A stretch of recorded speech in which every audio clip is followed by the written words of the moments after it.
ketika kita di puncak COVID. Dan memang semua aktivitas negara berderma itu adalah aktivitas utama karena semua orang sangat sulit pada waktu itu.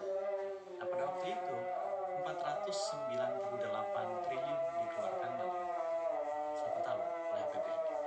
Nah, sekarang cuma beda 1,2 triliun, Mas.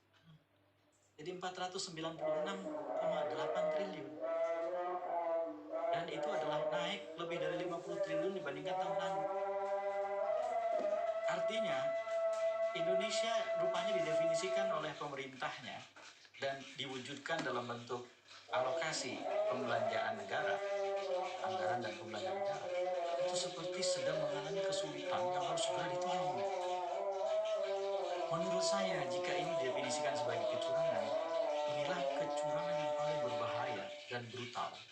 Karena kecurangan yang dibungkus dengan tindakan yang tepat waktu, tepat kebutuhan, tepat sasaran. Setelah pandemi, lalu resesi, kemudian kita menghadapi kemungkinan suksesi. Suksesinya itu di tengah kesulitan kan artinya. Karena pandemi selesai, kesulitan kan tidak langsung menguap hilang. Nah, inilah yang terjadi. Dan itu dimanfaatkan betul. Dan ketika kita lacak definisi korupsi di Undang-Undang Korupsi, terpenuhi bahwa itu anggaran negara yang dengan menggunakan kekuasaan, kewenangan atau otoritas, lalu kemudian diselewengkan untuk kepentingan pribadi, untuk kepentingan kelompok yang sempit atau korporasi. Dan semua kan terpenuhi.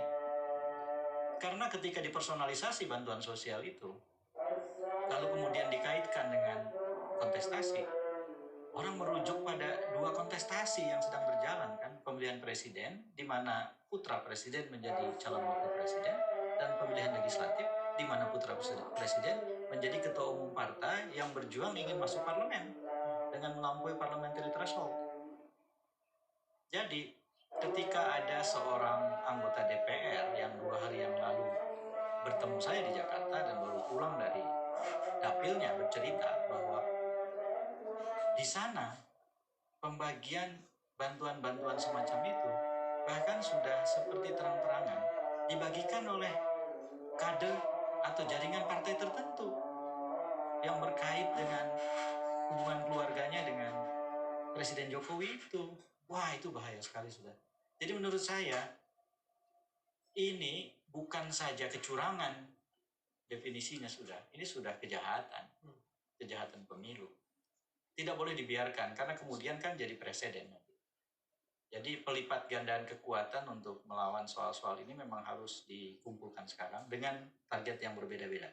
Target jangka pendeknya adalah dicegah, dihentikan, sehingga sebagian besar, sebisa mungkin, sebagian besar sekali dari rencana atau potensi kecurangan atau kejahatan itu tidak teraktualisasikan pada saat menjelang 14 Februari.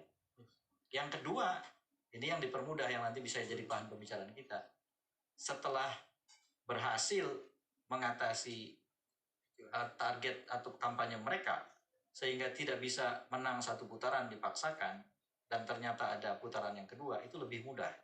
Karena 14 Februari dan semua prosesinya, itu akan membongkar semua kejahatan, aib, dan lain-lain yang terjadi pada saat itu.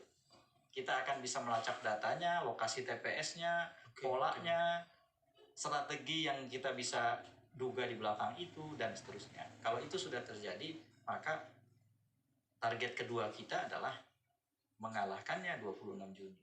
Ya syukur-syukur ternyata Allah berkehendak lain 20, bukan nunggu 26 Juni, 14 Februari sudah kalah kan siapa tahu ya. Tetap saja kita harus pelihara baik sangka atau optimisme itu. Yang pertama, Kang Ep menjelaskan berkualitas kebrengsekannya ini harus dikualifikasi sebagai kejahatan bukan lagi kecurangan.